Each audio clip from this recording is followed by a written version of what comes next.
જય રામાપીર. કેમ છો બધા મિત્રો? મજામાં? અમે બધા પણ મજામાં છીએ. તો આજે અમારું મંદિર છે રાજકોટમાં, એટલે આપણે પુનિતનગરની બાજુમાં.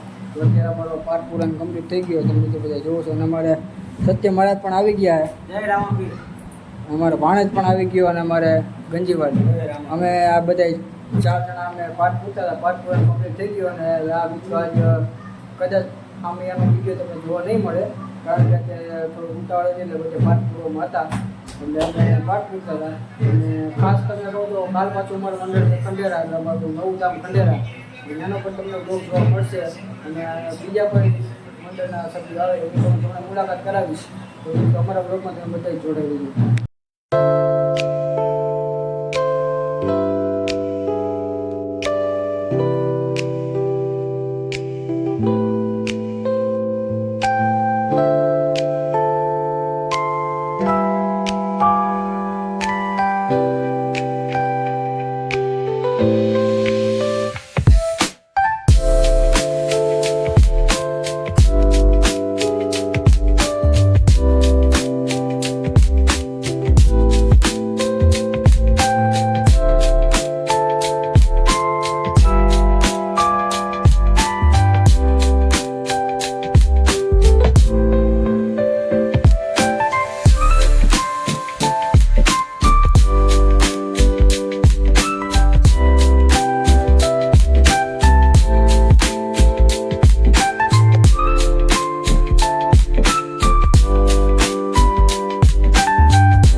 તો મિત્રો આજે અમારું મંડળ હતું રાજકોટમાં. મેં તમને આગળ વાત કરી હતી કે પુનિતના ટાંકાની એટલે પુનિતનગરની બાજુમાં હતું.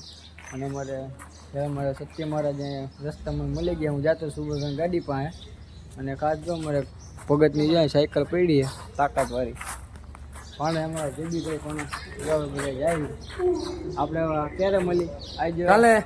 આજે સાંજે ખંડેરા આપણે હાલો. તો આપણે હવે હે ને આપણું મંડળ પૂરું થઈ ગયું હોય અને અત્યારે હું જાઉં છું આપણે સુભાષભાઈ ગાડી ચાલુ કરું અને થોડીક ગરમ કરું, કેમ કે સવારમાં ગાડી ગરમ કરવી પડે. એટલે અહીંથી હવે હું જાઉં છું. આ બધી ગાડી ભેગી છે અને આ કાળા જબલામાં આપણે ઘી છે. ત્યાં ખંડેરા જવાનું એટલે અહીંયા ખંડેરા જગ્યાએ અમારે અહીંયા પાઠ પૂર્યો છે. એટલે તમને આ ખંડેરાના બ્લોગમાં તમને બધું જોવા મળશે. ખંડેરાનું મંદિરનું કામ અને આગળ બધું ક્યાં પહોંચ્યું બધું તમને જોવા મળશે. એટલે એ બ્લોગ જોવાનું ભૂલતા નહીં. તો અત્યારે જો આ સુભાષભાઈની ગાડી છે અને બાજુમાં અમારે રિક્ષા પડી કદાચ પાણી જ નહીં છે. તો મિત્રો આપણો બ્લોગ તો અહીંયા સુધી ને તો આપણે મળીશું આગળના બ્લોગમાં. તો બધાને જય માતાજી, જય રામ.